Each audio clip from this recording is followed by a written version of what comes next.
बंधुगण आज आलोचना प्रसंग आमे पुणी थे अति सुंदर शिक्षण विषय वस्तुटी नहीं आसी।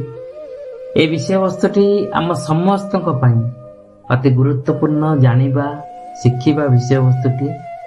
तो ये कली जुगर शेष जुग पुरुषोत्तम श्री ठाकुर अनुकूल चंद्र जुगत्राता रूपे धूली धारणी अवतीर्ण होते।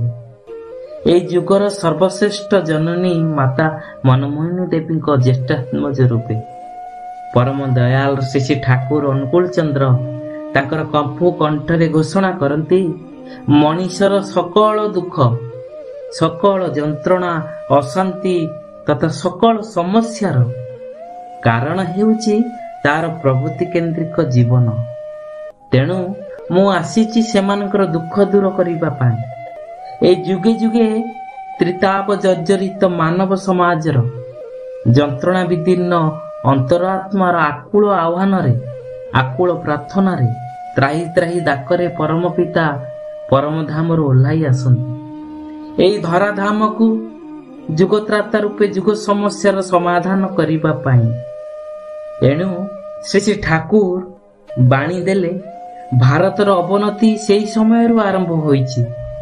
जेउ समय भारतवासी पाखरे अमृत भगवान असीम होई उठिछंती। ऋषि को बाद दे ऋषिवाद उपासना आरंभ होईची। अति सरल भाव रे परम दयाल श्री ठाकुर बुझाई देइछंती मध्य ए उक्ति को जे ऋषि को बाद दे ऋषिवाद उपासना ही सर्वनाशी सातनी अभियान। मनीषर यह हेउची सर्वनाशर कारण। एई शैतानी अभियान आरंभ हुए जेतेबेले से जुग पुरुषोत्तम को स्वीकार न करी ग्रहण न करी चिन्ही न पारी तांकर प्रदत्त धर्म तत्वर विकृत व्याख्या करने को चले। निजर खियाली अनुजाई प्रवृत्ति रोचक मार्ग रे जीवन चालना करती। मनीष सेतिकी बेले प्रवृत्ति केंद्रिक हुए जेतेबेले से इष्ट भी केंद्रिक हुए। एई सत्तापाली विधिर बाध्य न होई मृत्युवाही शैतानर चेला हुए। एहीपरि मनीषर जीवनर प्रतिटी क्षेत्र रे अवनति घटी थाए, केबे भी उन्नति होई न थाए। परम दयाल श्री ठाकुर कहती एही समयरु आमर एही मानव जीवनर कुप्रजनन हेबा फलरे सेई कुजातकर जीवनर प्रतिटी क्षेत्र रे कुर ही परिप्रकाश घटी थाए। आउ एई कुबुद्धि ही तार समग्र जीवनर नियामक होई थाए। एपरी अवस्था रे जातिर ललाटरे कुप्रजनन रूपक सर्पाघात होई जातिर मृत्यु चिन्ह अंकित होई जाए। ए मानव जाति को चेतावनी देई अनेक बाणी मध्य कहिसंती। से मध्यरु ए गोटे बाणी हेउची शासन संस्था जेमनी होक जतई माथा घामाओ ना। जौन व्यापार शुद्ध ना हले जातिर उन्नति हबे ना। कारण सत शिक्षारे शिक्षित हेले अमनीष मनीष होई जाए नहीं। तार जन्मगत शुभ संस्कार नथिले मनीष शुभ पथरे जाई पारे नहीं। परम दयाल श्री ठाकुर पुणी कहिसंती अवैध यौनचर्या द्वारा ही अमनीष सृष्टि होइथाए। परवर्ती शिक्षा समूह जातक को अमनीषरु मनीष करि पारे नहीं। तुमे जेते चेष्टा करो ना काहेकि। कारण जणे जदि चोरर संस्कार नहीं जन्म निये एवं तथाकथित उच्चरु उच्च शिक्षा लाभ करे, एही उच्च शिक्षा ताकू एक सभ्य उन्नत मनीषर उन्नत करिबा परिवर्ते एक ओस्ताद चोर परिणत करि दिए।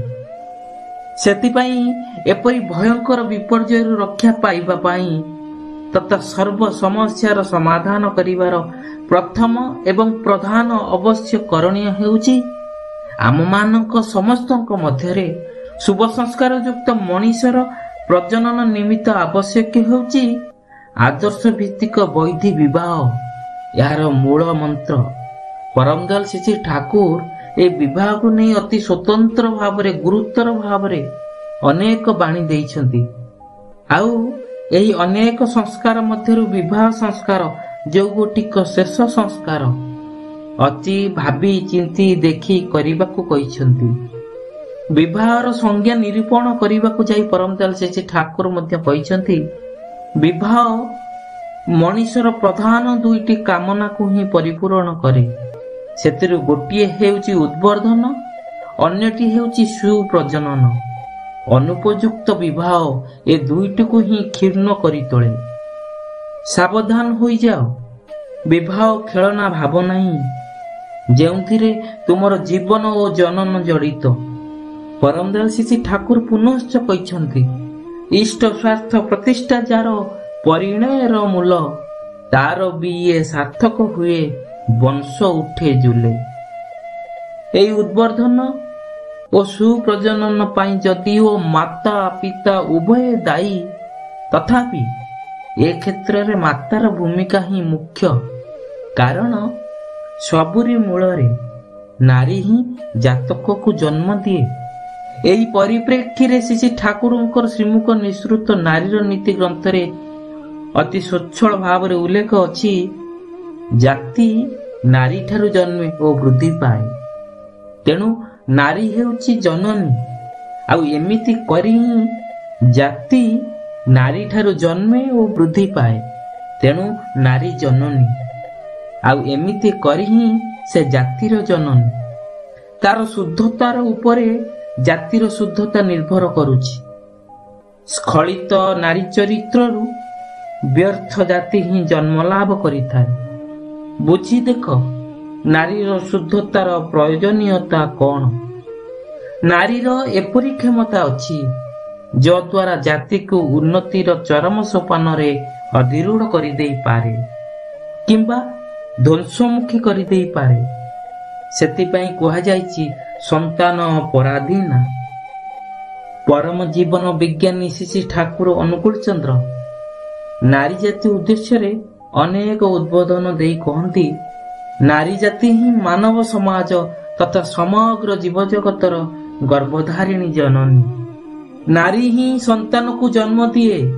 ସେ ହିଁ ଶିଶୁର ଜୀବନ ଶିଳ୍ପୀ, ଜାତକର ତଥା ଜାତିର ମେରୁଦଣ୍ଡ, ରକ୍ଷା କବଚ, ଜାତିର ଭିତ୍ତି ସ୍ୱରୂପା। ଏହି ଭିତ୍ତିର ଦୃଢ଼ତା, ଦୀର୍ଘସ୍ଥାୟିତ୍ୱ ନିର୍ଭର କରେ ନାରୀର ଶାରୀରିକ, ମାନସିକ, ଚାରିତ୍ରିକ ତଥା ଆତ୍ମିକ ଶୁଦ୍ଧତାର ଉପରେ। ନାରୀ ମାଟି ସହ ତୁଳନୀୟ। ଯେପରି ଉତ୍କୃଷ୍ଟ ଫସଲର ଉତ୍ପାଦନ ପାଇଁ ବିଶୁଦ୍ଧ, ଉର୍ବର ତଥା ଉପଯୁକ୍ତ ମାଟିର ଯେପରି ପ୍ରୟୋଜନ, ଠିକ୍ ସେହିପରି ସୁସନ୍ତାନର ଜନନୀ ହେବାର ପରମ ସୌଭାଗ୍ୟ ଅର୍ଜନ କରିବା ପାଇଁ ହେଲେ ସେହିପରି କୁମାରୀ ଜୀବନରୁ ଜନନୀ ଜୀବନ ପର୍ଯ୍ୟନ୍ତ କ୍ରମାଗତ ଆଦର୍ଶ କେନ୍ଦ୍ରିକ ଜୀବନଚର୍ଯ୍ୟା ଅପରିହାର୍ଯ୍ୟ। ନାରୀ ଜୀବନର ସାର୍ଥକତା ହେଉଛି ଜନଜୀବନରେ ନାରୀର ସର୍ବଶ୍ରେଷ୍ଠ କର୍ତ୍ତବ୍ୟ ସଂସାରକୁ ଜଣେ ସୁସନ୍ତାନ ଉପଢୌକନ ଦେବା। ନାରୀ ହିଁ କେବଳ ଏହିପରି ସାମର୍ଥ୍ୟର ଅଧିକାରିଣୀ। ସନ୍ତାନର ଗର୍ଭଧାନ, ଗର୍ଭଚର୍ଯ୍ୟା, ସନ୍ତାନ ଚର୍ଯ୍ୟାର ସଫଳତା ତଥା ବିଫଳତା ନିର୍ଭର କରେ କେବଳ ନାରୀର ଉପରେ। ନାରୀକୁ ତାର ଏହି ଗୁରୁ ଦାୟିତ୍ୱ ସମ୍ପନ୍ନ କରିବା ପାଇଁ ତାର କୁମାରୀ ଜୀବନରୁ ନିଜକୁ ପ୍ରସ୍ତୁତ କରିବା ଏକାନ୍ତ ଆବଶ୍ୟକ। ଏହି ପ୍ରସ୍ତୁତି ହିଁ ଭବିଷ୍ୟତରେ ତାକୁ ଏକ ଆଦର୍ଶ ସ୍ତ୍ରୀ ଭାବେ ଗଢ଼ି ତୋଳିବ, ପତ୍ନୀ ଭାବେ ଗଢ଼ି ତୋଳିବ, ବଧୂ ଭାବେ ଗଢ଼ି ତୋଳିବ, ଜାୟା ଜନନୀ ଭାବେ ଏକ ଆଦର୍ଶ ଗୃହିଣୀ ପାଇଁ ଯୋଗ୍ୟ କରି ତୋଳିବ। ସେଥିପାଇଁ କୁହାଯାଇଛି, when you educate a man, you educate an individual. When you educate an woman, you educate a family. ଏହି ସମସ୍ତ ଗୁରୁ ଦାୟିତ୍ୱ ନିର୍ବାହ କରିବା ପାଇଁ ନାରୀର ପ୍ରୟୋଜନ ଶ୍ରୀ ଠାକୁରଙ୍କର ଆଦର୍ଶ ବିବାହ ପଦ୍ଧତି ଅନୁସାରେ ତାର ଉପଯୁକ୍ତ ବରକୁ ବରଣ କରିବା। ଏହି ସମସ୍ତ ଗୁରୁ ଦାୟିତ୍ୱ ନିର୍ବାହ କରିବା ପାଇଁ ନାରୀର ପ୍ରୟୋଜନ ଉପରେ ପରମଦୟାଲ ଶ୍ରୀ ଠାକୁର ତାଙ୍କର ଆଦର୍ଶ ବିବାହ ପଦ୍ଧତି ଅନୁସାରେ ତାର ଉପଯୁକ୍ତ ବରକୁ ବରଣ କରିବା ଦରକାର। ଆର୍ଯ୍ୟ ଭାରତୀୟ ନାରୀମାନଙ୍କ ମଧ୍ୟରେ ଅନେକ ଅସାମାନ୍ୟ ବିଦୁଷୀ ଥିଲେ। ସେମାନେ ତାଙ୍କର ସମସ୍ତ ଜ୍ଞାନ, ସମସ୍ତ ଶକ୍ତି, ସମସ୍ତ ବୈଶିଷ୍ଟ୍ୟ ଦ୍ୱାରା ନିଜ ନିଜର ଗୃହ ସଂସାର ତଥା ଗୃହର ପ୍ରତ୍ୟେକଟି ବ୍ୟକ୍ତିକୁ ଉନ୍ନତ ଓ ବିବର୍ତ୍ତିତ କରି ତୋଳୁଥିଲେ।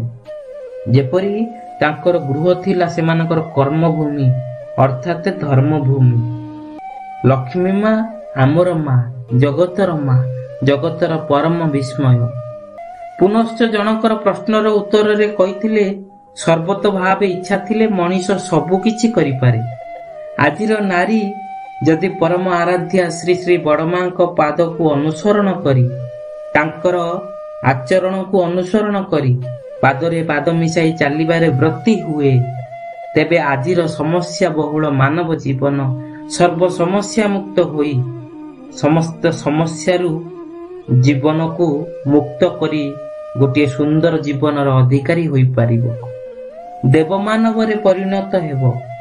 ଭାରତ ପୁଣି ଦେବ ଭାରତ ହୋଇ ଉଠିବ, ବିଶ୍ୱ ବନ୍ଦନୀୟ ହୋଇ ଉଠିବ।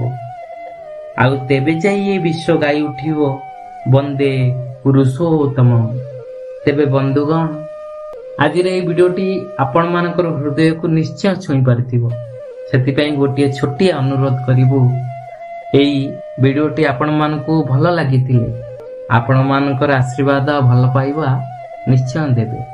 ତେବେ ବନ୍ଧୁଗଣ, ଆଜିର ଭିଡିଓରେ ଏତିକି। ପୁଣି ଆଉ ଗୋଟିଏ ଏଇଭଳି ସୁନ୍ଦର ଶିକ୍ଷଣୀୟ ବିଷୟବସ୍ତୁଟିଏ ନେଇ ଆସିବୁ। ସେ ପର୍ଯ୍ୟନ୍ତ ଜୟ ଗୁରୁ।